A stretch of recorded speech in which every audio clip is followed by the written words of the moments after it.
Iron chainmail and steel plate over the chest. Metal gauntlets over the hands and greaves over the legs. A visored helm over the skull. A knight in full armor can shrug off swords, spears, and axes. But Valyrian steel slices through his protections like so much cloth. As advanced as iron is from bronze, so is Valyrian steel from ordinary steel. Lighter yet stronger, and nothing holds an edge like it. If you take a whetstone to a Valyrian blade, you'll need another whetstone, and maybe another hand to hold it. Nobody knows how the Valyrians forge their steel. Less than a handful of smiths can now even reshape it. The process, like so much of their civilization, was lost in the Doom. Many claim they wove magic spells into the molten metal and blasted it with dragonfire. When you see a Valyrian blade, smoky and dark as if drinking in the sun and rippling with 1,000 folds, you may not scoff so loudly. The Valyrian steel that exists now is all there will ever be. Some survives in the Citadel with the Maester's chains, where a link of Valyrian steel signifies study of the higher mysteries, whatever those are. Some drifts through the world as prize daggers and jewelry for rich merchants. I've even seen a Dothraki Arak. But much more of Valyrian steel lives on in the great houses of Westeros as their most treasured possession. A sword passed down from father to son for generations. Ice of House Stark. Heartsbane of House Tarly. Lady Forlorn of House Corbray. But even precious treasures can be lost. Aegon Targaryen's Blackfire and Visenya's dark sister disappeared in Daemon Blackfire's rebellion. A foolish king of the Rock took House Lannister's Brightroar to Valyria, and neither blade nor man was seen again. And then there are the swords that are not lost, but lose their owners. For 5 centuries, Longclaw was the pride of House Mormont, my house. Even penniless and in great debt, I chose to sell men rather than the sword. And when my shame became known and I fled Bear Island for the east, I left it behind for my father, to hold it for a worthier heir. Valyrian steel is a wonder of the world, sharper than wits, truer than men, rarer than virtue. But even its edge cannot cut so deeply as a son's failure, nor its value match that of redemption.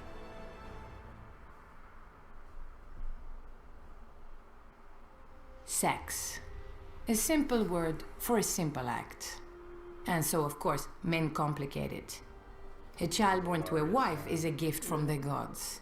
A child born to a mistress or an obedient serving girl is a bastard, unworthy of its father's name. So instead, we call the children after the land where they were born. Flowers in the Reach and Hill in the Westerlands. Stone in the Vale and Storm in the Stormlands. Rivers in the Riverlands and Waters in the Crownlands. Pike in the Iron Islands, Snow in the north, and in Dorne, Sand. By these names, everyone can recognize a bastard, even if his own father won't. Though sometimes a father with too much gold and daughters will ask the king to legitimize a bastard son and give him his family name. If his wife objects, the next one does not. But sometimes the gods play their jokes, and later his wife will give him a true-born son of their own. When this happens, well, children die all the time. So do fathers. Even the beautiful Targaryens had bastards when brothers tired of their sisters. Many took the name Blackfire after the Conqueror's own sword. When Aegon the Unworthy legitimized all his bastards on his deathbed, they rose up against his true-born heir. Westeros bled. Dorne yawned. For most of Westeros, the Blackfire Rebellion only proved what they already knew. Bastards are treacherous, born of lust and shame.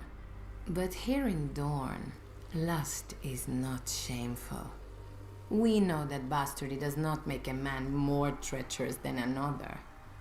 Man does not need the help. Most boys dream of becoming a Kingsguard. Rich boys from good families get a chance. Smart boys stay at home and sing songs about them instead, opening purses and thighs, because the Kingsguard isn't really good for much else. There was one Kingsguard, I forgot the bastard's name, who swore an oath to his dying Targaryen king to crown his daughter after him. The very night that king died, this Kingsguard crowned the king's son instead. When an old man on the small council dared to protest, this honourable knight opened his throat. Bastard died in the very civil war he started, along with the old king's son, daughter, and most of their dragons. And the Kingsguard? All that duty and honour, and not enough brains to figure out which Targaryen to give it to. Twin brothers even ended up on opposite sides, died with tears on their cheeks as they cut each other down.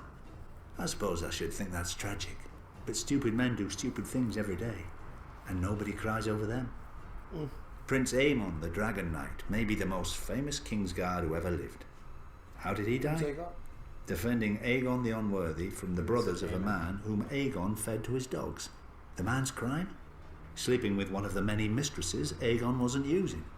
And the man was one of Aegon's own Kingsguard.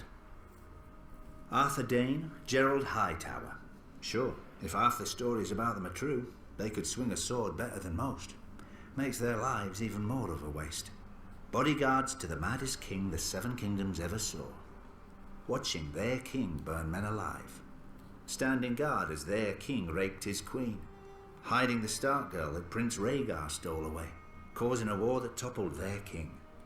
And all this without any gold or women to show for it. Stupid buggers. The only one with any sense was Jaime Lannister. When his father stormed the city, he put a sword through the Mad King's back rather than die gloriously at his post. He's still here. They're not. Even if the Kingsguard are the greatest knights in the realm, knights are just arses in armour, riding whatever horse their daddies gave them. Putting on a white cloak doesn't make a man smarter or bolder. It's just a pretty little curtain. Behind it is the same pile of shit.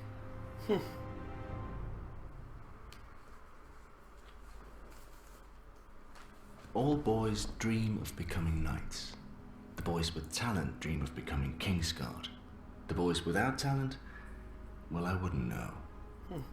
I remember the day the Lord Commander wrote my name down in the White Book, the official record of the Kingsguard. At 16, the youngest member ever to join. Knighted by Sir Arthur and Sir Barristan for valor against the Kingswood Brotherhood. An outlaw had decided to try his luck against a lowly squire. He wasn't using his head, so I took it off him. Shortly afterwards, King Aerys II, who hadn't yet earned the title of the Mad King, took me into his service. If I have ever been happy, it was that day.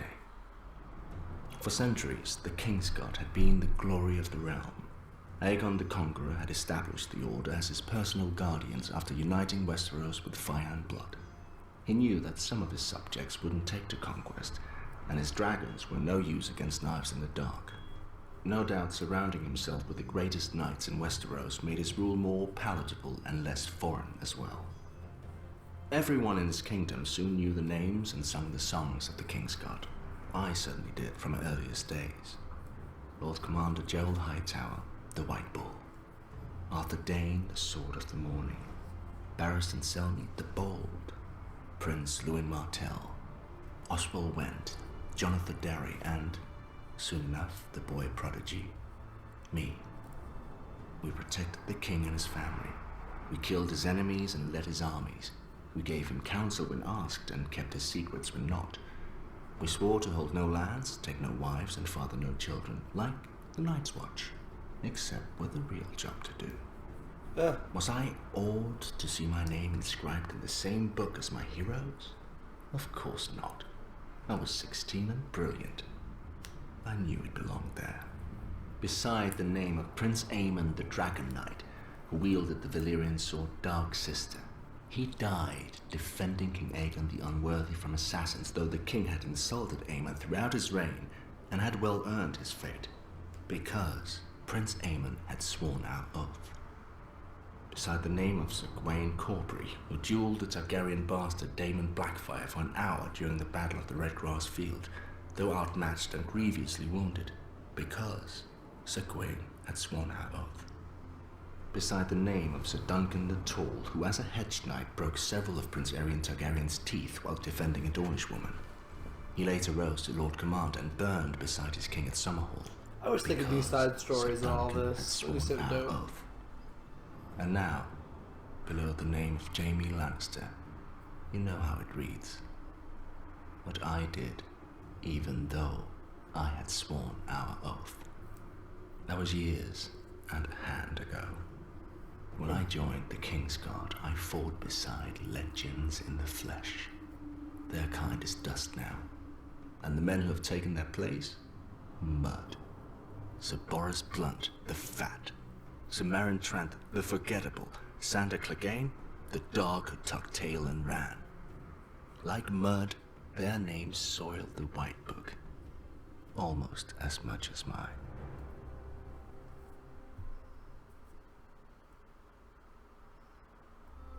Twice the Targaryens tried to conquer Dorne with soldiers.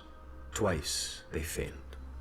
Only when the Dragon Kings came bearing husbands and wives did my ancestors relent and agree to join their 7 kingdoms.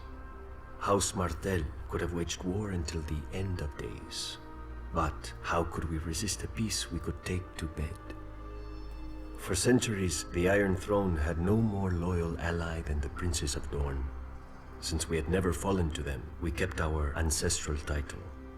Perhaps this is what drew Rhaegar Targaryen to us. His royal parents had not produced a sister for him to wed, so he had to look elsewhere for a princess. And there was only one in Westeros, Elia of House Martell, my sister. She was not the most beautiful woman in the world, or even in Dorne, but rare for a woman from our land. Her flower came with no thorns. She was kind and clever, with a gentle heart. I loved her. I feared for her. For years I fended off lesser men from her. But when Rhaegar came, even I failed. He was beautiful and the crowned prince of the 7 kingdoms. And our mother had worked so hard to secure the match, how could Elia not accept him? They were wed, and he took her from her home, from those who loved her and would die for her, and locked her in his red keep above his sty of a city surrounded by false friends. She bore him a daughter and a son, though each almost cost her her life. Elia loved Rhaegar. She obeyed him, and he chose to steal away Lyanna Stark, a pale northern girl whose veins ran with ice like all her people. Instead of disciplining his faithless son, King Aerys executed the Starks when they came seeking justice, and ignited a revolt. I know how the Maesters describe the war now, but calling it Robert's Rebellion does not change what it was. The War of the Usurper. Dorne sided with the Crown, for when we swear oaths, we keep them. We needed no threats from King Aerys, though he made them anyway, locking Elia and her children in the Red Keep to ensure our loyalty. Even in his madness, he knew that no true Dornishman would ever take up arms against our beloved princess, and that we would fight to the death for whichever side she was on. At the Trident, Dorne lost 10,000 men and 2 princes, my uncle in the King's Guard and Elia's gallant husband, Prince Rhaegar, who was too slow or too arrogant for Robert's war hammer. As Robert's army marched on King's Landing, the Mad King sent his own wife and child away, but kept my sister and hers inside. In his madness, Aerys thought that the Dornish had betrayed his son at the Trident, and was only too happy to welcome his one true friend back into his ranks, Tywin Lannister. Lord Tywin's army sacked his friend's city, while Lord Tywin's son murdered the king he'd sworn to protect. All this could have been forgiven. War is terrible, and men must become terrible to wage it. But the Lannisters knew that as long as my sister and her children, Prince Rhaegar's heirs, lived, no usurper could safely sit the throne. So Lord Tywin's dog, Sir Gregor Clegane, the Mountain, made Elia watch as he murdered her daughter and dashed her infant son's head against a wall. Then, with her baby's blood still on his hands, he raped my sister and murdered her. When Lord Tywin later presented their bodies to Robert Baratheon wrapped in pretty Lannister cloaks, I have been told the red color graciously hid the blood from men's eyes. The Targaryens talk of fire and blood. In Dorne, our blood is fire. If Robert Baratheon had dared set foot in Dorne during his reign, he would have lost the foot, and it is not even him we blame for Elia. The Lannisters think their gold buys them power. The Lannisters think their mountain buys them strength. But if they want peace, they cannot buy it with mountains of gold or one mountain of steel. They must pay in blood.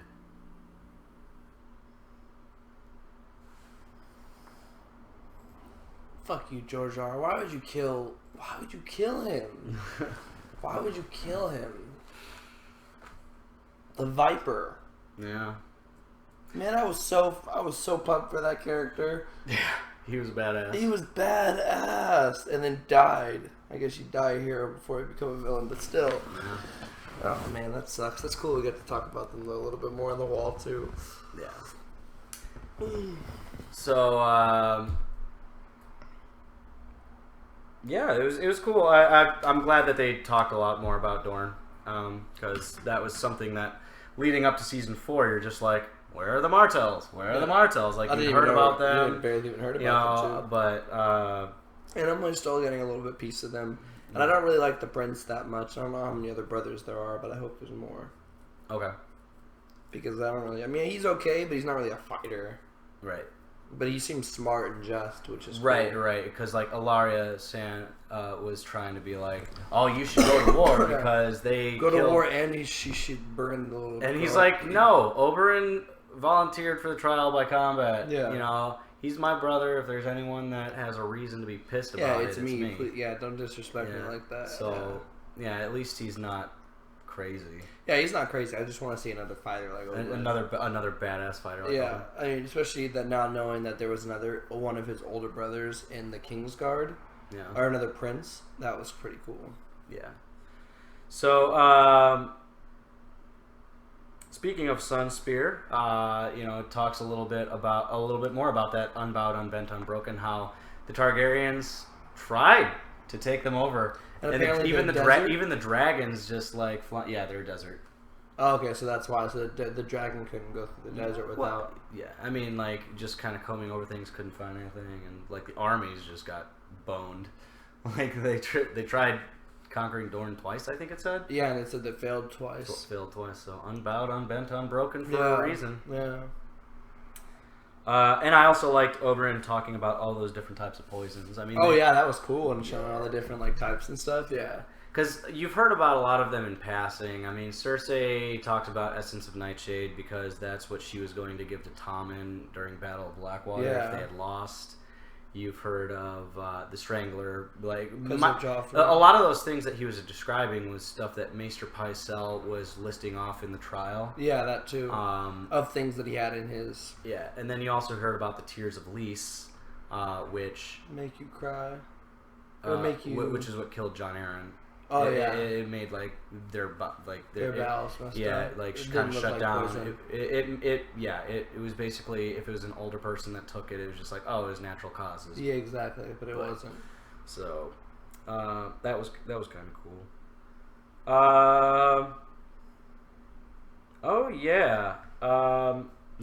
One of the last things I wrote down, which was a while back in this video, but something kind of interesting. So they were talking about trial by combat, and then Bronn even mentioned a trial by 7. Oh yeah, that was pretty cool. And I guess the Targaryens did that. Yeah, it looked like, and I don't know who else could do that, but that was pretty cool. I don't even know if there's 7 badass 14. I guess it would be badass fighters that I'd want to see. Yeah, so in a 7-on-7, that's a fun game. Yeah, which 7 fighters would you want? Barristan, alive or dead. Alive or dead? Yeah, so you can choose Oberyn. That makes hard. That plus this also that's been in the show, Alive or Dead, not like in lore too. Yeah. Alive or dead? Like they mentioned someone in here that's actually supposed to be like arguably a better fighter than Barristan Selmy. How Jaime was looking up to these Kingsguard guys. Yeah. Arthur Dayne. Oh, okay. They called him the Sword of the Morning. I think George R.R. Martin has said that him and Barristan Selmy are equally matched, but if Arthur Dayne had his sword Dawn, then he would beat Barristan. And Dawn was a Valyrian steel, wasn't it? Probably. Yeah. Yeah. But it was only allowed to be held by the Sword of the Morning, so whoever was the best fighter of the Dayne family had that sword, which, so family heirloom. And, he was known as being a pretty badass fighter. Yeah. I would say... And you also very remember when Joffrey was looking through that book of all the knights of the Kingsguard and all... I believe Arthur Dayne was mentioned in there, but you had no idea who he was. Yeah, this brought up a little bit from the lore. Because Jaime was like, oh, the Kingsguard used to be full of these freaking legends, and now it's Meryn Trant. And somebody the Fat and all kinds of stuff. Yeah, no, I mean, there's shit Kingsguard, but if I had to pick 7 on my side... Because, I mean, obviously, I'm not going to... let's go by living, because that's kind of... Yeah, we'll just go by living on the show, because there's too many, I guess, to say, like, of old ones. But of living, I would say still at this time, I would have Bronn. I would have the Mountain. I would have Brienne. I would have... Or not the Mountain, I'm sorry. The Hound. The Mountain. Is the Hound... Oh, he's dead! Oh my god! I totally forgot you said is that. That's right. I'm sorry. Sorry. Never mind. Not the Hound. Brienne. So excited. Brienne. Bronn. Who did I say originally? Barristan Selmy. Yeah.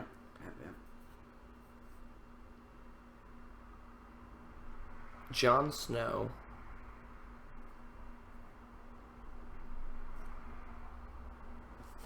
I don't know who my last 2 would be. Grey Worm? Oh, Blackfish. And who's Grey Worm? Oh, Grey Worm from the Unsullied. Yeah, Grey Worm. And then Grey Worm. Yeah.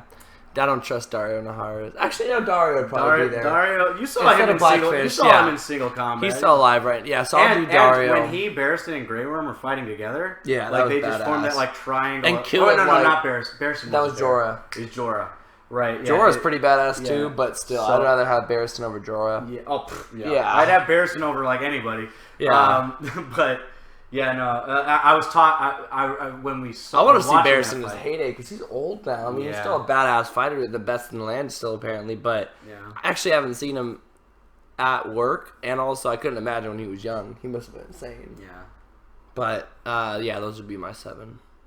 Jaime called... Take out Blackfish and put in... Jaime called Barristan Daario. a painter with the sword, and his only color was red. And I would have had Jaime in there, but now with his out of his hand, he's not. Yeah, no, that's a strong 7. That's a good list. Yeah. I would have actually thrown the Blackfish back in there and probably taken out... Because I only added Brienne now that she has a Valyrian sword. Honestly, without the Valyrian sword, she's beaten the Hound. Granted, they were both kind of damaged at the time that she fought. But that's what I'm saying. That was without a Valyrian sword, though. She beat them with. Now with the Valyrian sword, she's breaking swords and cutting armor like that, and she's already pretty fast. Like you make it faster with the faster. So I'm telling you, I haven't seen her in action, but she's got to be pretty badass. Yeah. But who would you have taken to Blackfish? Who you taken out? Because it was Bronn. Yeah. Would you have taken Bronn out? Bronn's fucking sick. You might take Jon Snow out. Yeah, maybe actually. Only because I've just seen his fighting recently, and he's getting badass. He's getting better. And he has Valyrian steel as well too, which is cool. And I guess I just haven't seen Blackfish up, but I know how badass he is probably, especially as much of a fighter he was before. But yeah, Blackfish is definitely dancing around there for me. You take Jon Snow out, and put Blackfish in.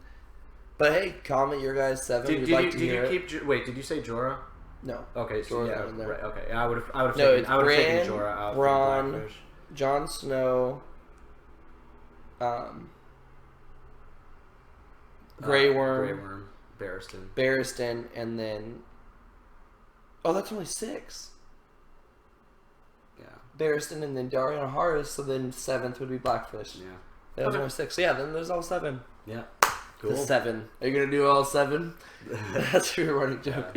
But yeah, comment your guys 7. We'd like to hear them. Yeah. See if there's any better ideas. Living, I'm sure it'll be as close. of the Living, point that we are in season 5, episode 2. Which is difficult, but I know you guys are dedicated. Yes. All right, so we went by Trial by Combat, Sunspirit, Ogre, and Poisons. Oh yeah, Littlefinger's quick climb. Oh, I love Littlefinger's climb because I didn't know how Littlefinger got to power, but there it is. He used Liza all the way up, which is awesome. As a kid, kissing, like Just practicing kissing with both Liza and Kat. And then challenging. And Edmure's been a dick. He's gonna fuck Edmure over eventually. And he started falling in love with Kat, but Liza, you can tell now she's dead, but yeah, he killed her. But he was like, she was totally infatuated with him, which he used to his advantage. Yep. Which was smart, because then he rose with her to Jon Arryn because she talked him into, and I don't know how, because he wasn't a good master of coin at the capital. He was smart, but he wasn't a good master of coin. He was good at hiding. Well, I think he was intentionally a bad master of coin, though. Yeah, that's true, to get them in debt. But either way, I guess he could have. So then I guess he could have just been a really, really good shipmaster or whatever he was over at the Arryn, at the Vale. But whatever he did, he increased it by tenfold and like really impressed everyone. And then Jon Arryn being so close to Robert, being like Robert's almost dad, it seemed like, and Ned's dad, then proposed that he be the master of coin because he did so good from his side, and then he rose to master of coin, which no wonder Varys must dislike him so much. This fucking guy just comes out of nowhere. Well, Varys also came from pretty high. He was a traveling, performer. We still don't know. I still don't know Varys is full, only from what Varys said, but I'm curious to see maybe when Varys has his own telling history and lore. I did like their dual telling of the history. Yeah, that was pretty cool. I like that when they were going back. But even how he was like, how Varys was like, we don't even know where you came from or something like that. We'd had to know where you were or who you were. Yeah. But I like the shade that he threw.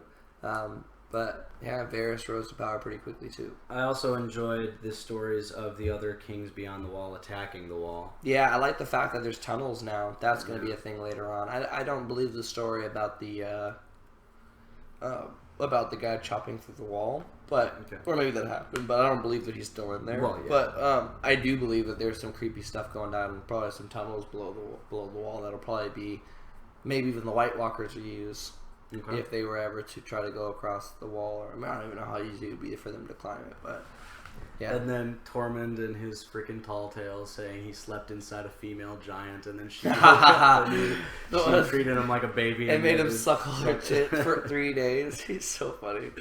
Fucked up. Talking about like he in cut her episode open 9, and got inside of her, and then he got out and like a tauntaun. Yeah, like a tauntaun in Star Wars. But it showed a mammoth in the background. But yeah, it was talking about a giant, which was pretty funny.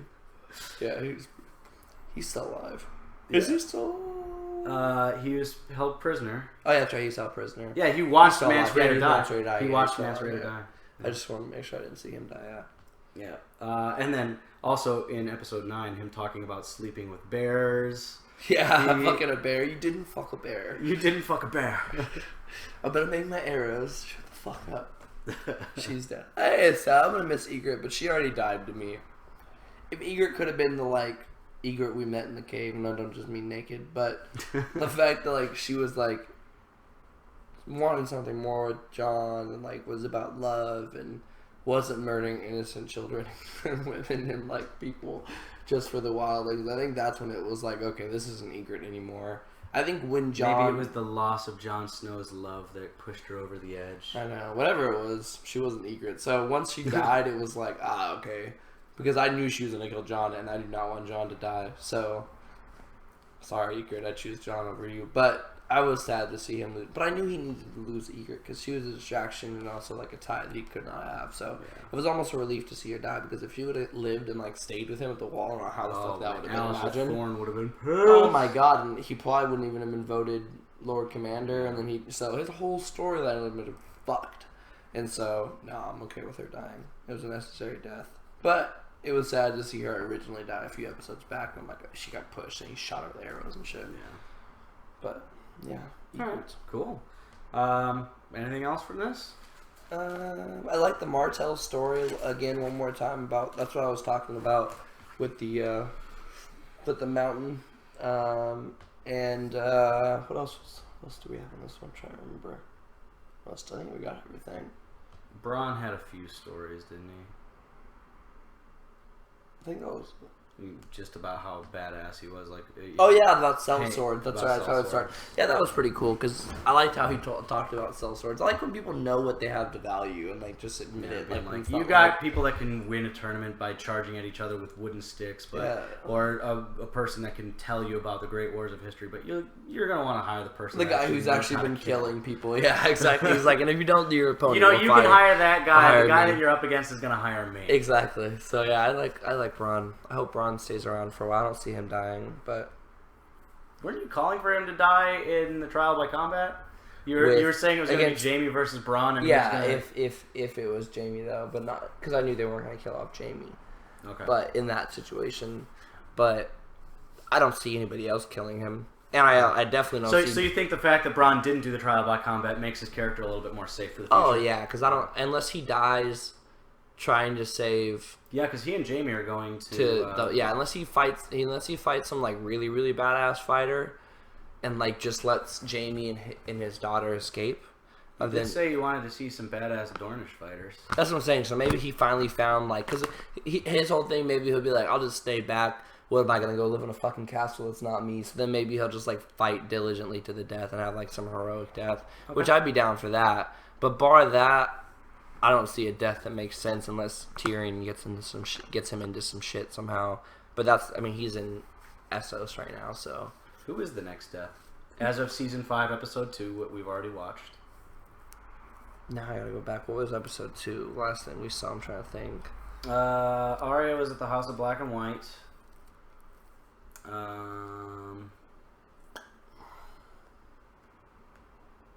I keep calling for... Of the kings, I definitely still think that Balon's going to be the next one to die.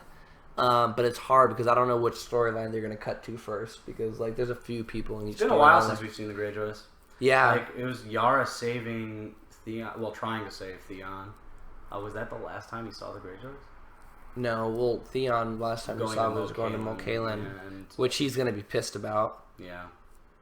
Yeah, so Theon, Reek pretending to be Theon to let the Bolton forces through, and it's like, oh yeah, they're gonna let you live, and it's like, nope. And killed everyone. That's the only way they even took Moat Cailin, because Moat Cailin's pretty much impenetrable. They could stay there for months. I think that was episode 8. I think that was Mountain and the Viper episode. Yeah. So it's been a little while since we've seen Greyjoys / Boltons. But major death, I would say maybe still, yeah, him. Balon Greyjoy. Balon Greyjoy. Cool. All right.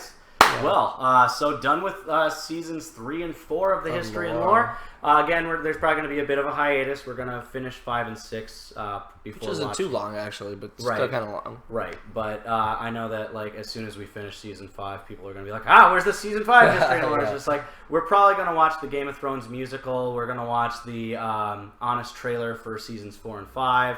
We're probably going to get a couple more of those fun videos after season 5, and then after season 6 we can do the History and Lore for 5 and 6. Yeah, and that will push us right into the new show.